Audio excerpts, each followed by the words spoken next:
Tapi yang jelas sejauh pengalaman saya, mau DOC mau DOD, peluang hidupnya lebih besar bos. Tingkat kematiannya sangat kecil, bahkan boleh dikata kalau rata-rata ya DOC dan DOD saya itu umur 1-30 hari itu rata-rata mesti hidup.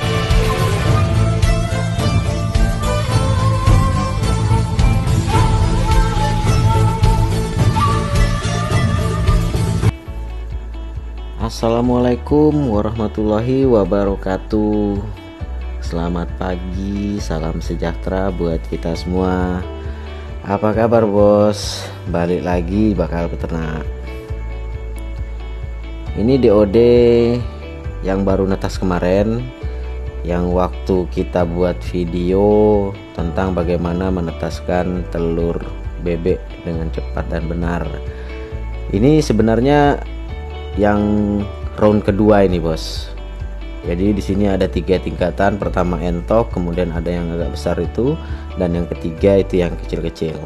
Nah cuman karena keterbatasan di kandang karantina box tertutup, maka nggak ada salahnya untuk kali ini kita akan mengulas tentang bagaimana membuat kandang box tertutup untuk masa brooding, jadi karantina.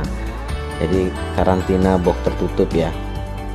Nah jadi sejauh pengalaman kami ya, pengalaman saya dengan metode box tertutup seperti ini, itu alhamdulillah 100% DOC maupun DOD kita hidup.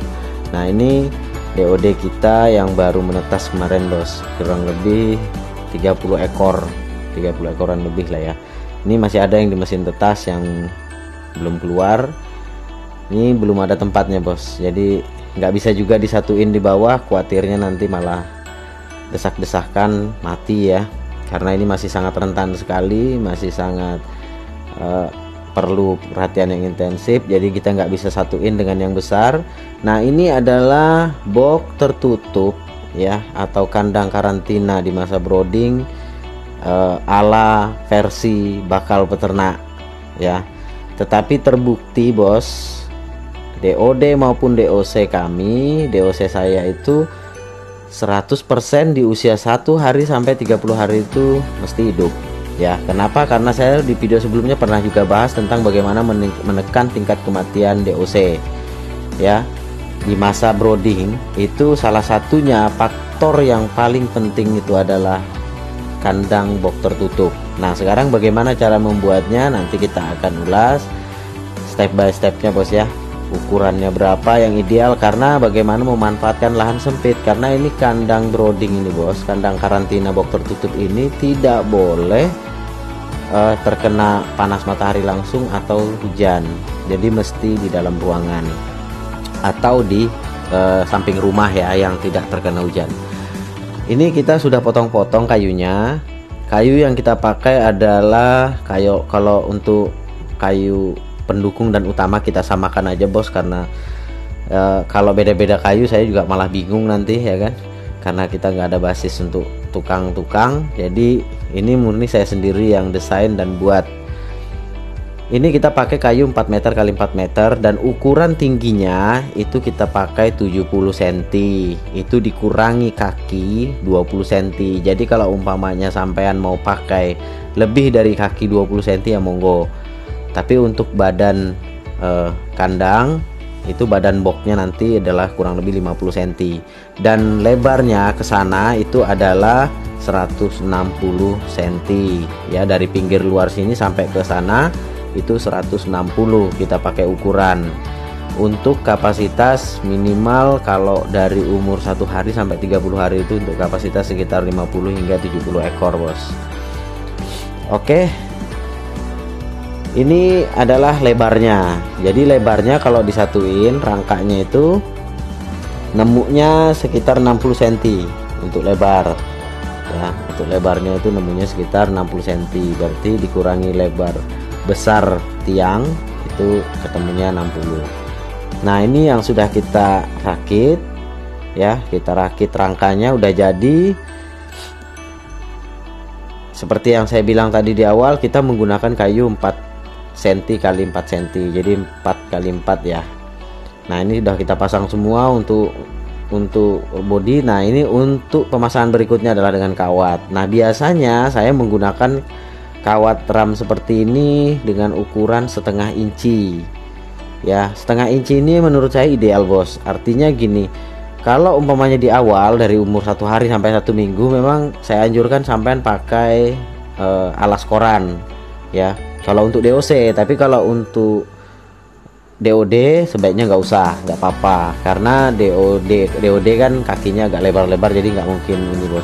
Kalau DOC kakinya masih kecil-kecil. Tapi kalau DOC saya biasanya juga jarang saya pakaikan begitu umur 1 hari, biasanya langsung aja saya kalau nggak saya pakaikan lapisan koran ya. Jadi istilahnya langsung lepas gitu aja di dalam kandang karantina box tertutup ini. Oke bos, kita pasang dulu. Nah ini sudah selesai ya. Jadi mohon maaf untuk teknis pekerjaannya nggak kita lihatkan, karena maklum bos masih ngerjain sendiri, nggak pakai tukang, nggak ada yang syuting ya. Tetapi beginilah jadinya kurang lebihnya ya, sampean bisa kira-kira sendiri. Nah untuk lebar pintu kita ambil poros tengah bos ya. Jadi imbang antara kiri dan kanan, itu kita ambil tengah-tengahnya 40 cm untuk pintu. Dan di bawahnya itu kita beri tutupan bos, supaya gini, kadang kan DOC atau DOD itu kan kalau kita buka pintu untuk memberi makan itu dia berebutan keluar bos, banyak yang jatuh-jatuh, jadi salto-salto semua dia. Ini pengalaman saya. Nah ini tempat pemasangan instalasi lampunya ya, lampunya ini kurang lebih nanti kita akan bolongin di situ bos. Jadi menggunakan kabelnya kita nanti pakai kabel kawat. Oke, nanti kita review kembali setelah jadi. Nah ini untuk gantungan pakan air minum, jadi sengaja kita buat ujung dan ujung bos. Nanti untuk tempat pakannya nanti di ujung sana dan tempat minumnya di ujung sebelah sini. Kenapa? Untuk menghindari cahaya lampu ya. Jadi kalau umpamanya kita menggunakan pakan fermentasi atau kita menggunakan minum yang kita beri probiotik, itu supaya dia tidak mati atau vitaminnya berkurang ya, nutrisinya berkurang karena terkena cahaya lampu. Oke, jadi kurang lebihnya seperti ini bos ya. Mungkin sampean bisa lihat sendiri, karena kalau teknis pekerjaannya nggak bisa kita lihatkan karena keterbatasan jumlah kru. Masih saya sendiri bos ya, maklum kita masih pemula. Dan intinya kami hanya share inilah yang kami lakukan untuk karantina box tertutup di masa DOC, di masa brooding. Nah ini sudah 80% sampai 90%an lah ya, tinggal pasang triplek di depan. Tapi sebelum pasang triplek di depan, kita lihat dulu instalasi pemasangan untuk lampunya ya bos. Nah itu di bawah nanti itu ditutup dengan yang belum tertutup, itu ditutup nanti dengan plywood, mencegah supaya DOC atau DOD nanti itu tidak dorong-dorongan bos, supaya jangan sampai jatuh lah ya tuh. Nah untuk fitting kita sebaiknya saya rekomendasikan sampean menggunakan yang keramik bos. Yang keramik ini lebih awet, tidak meleleh ya, walaupun sampean pakai bolam yang besar, dia tidak meleleh bos, dia lebih tahan, kemudian dia lebih kokoh. Nah kemudian untuk kabel utamanya itu kita menggunakan yang kawat ya, menggunakan yang kawat, terus kita bolongin dinding belakang. Tujuannya untuk apa? Supaya pada saat kita nanti pembersihan, jadi contoh gini, DOD udah keluar, masa 30 hari udah selesai, akan ada masuk lagi DOC yang baru atau DOD yang baru, kita bersih-bersih dulu bos, semprot, disabunin ya, biasanya saya menggunakan deterjen, dibersihin dulu total, baru keluar DOC yang lama dan kemudian masuk DOC yang baru, supaya bakteri virus tidak berkembang, artinya bersih, kita sterilisasi. Nah ini adalah kabel yang tinggal disambung dengan kabel yang untuk cucukan listriknya ya. Ini udah kita rakit. Dan ini kalau pada saat sterilisasi kandang ini sudah relatif aman bos dengan listriknya. Dan bahkan biasanya sih saya kalau sudah semprot-semprot bersih-bersih, listriknya lampunya tetap saya hidupin ya, aman aja, karena memang kita sudah beri safety-nya.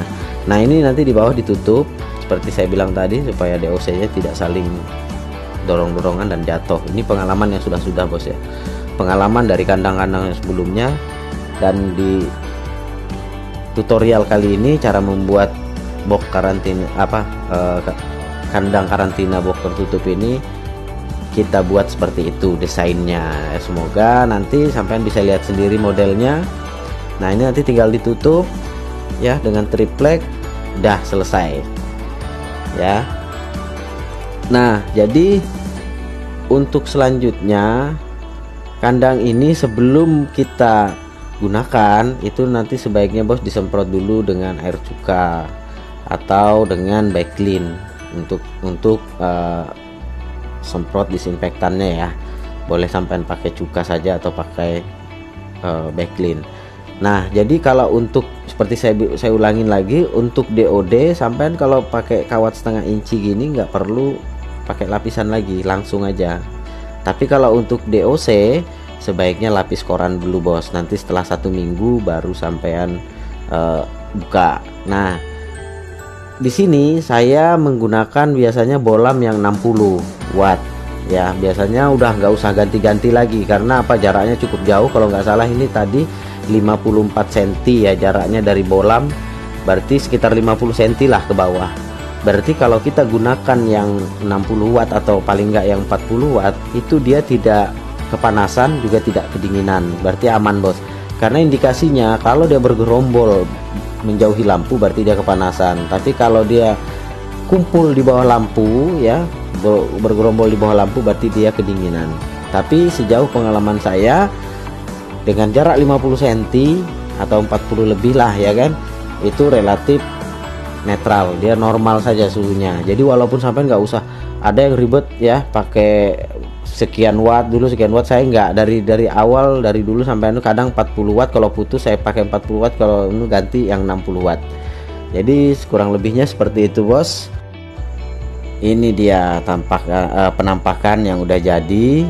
Setelah jadi seperti ini bos, ini mungkin belum saya pindah ke belakang, tetapi untuk peletakannya saya biasanya taruh di samping rumah, tidak kena terlalu panas matahari dan tidak terkena hujan. Jadi lebih cuacanya lebih netral lah. Jadi kalau seumpamanya musim hujan biasanya saya pasangin kain di ventilasinya. Kalau umpamanya musim kemarau itu saya nggak perlu pasangin kain, tapi lampunya bisa tetap menyala. Oke bos, mungkin itu aja dulu dari Bakal Peternak. Jangan lupa di subscribe ya bos, yang belum subscribe, like sekiranya ini bermanfaat, dan jangan lupa di share ke rekan-rekan peternak yang lain agar mereka juga tahu. Sampai jumpa di video berikutnya. Assalamualaikum warahmatullahi wabarakatuh. Salam sukses.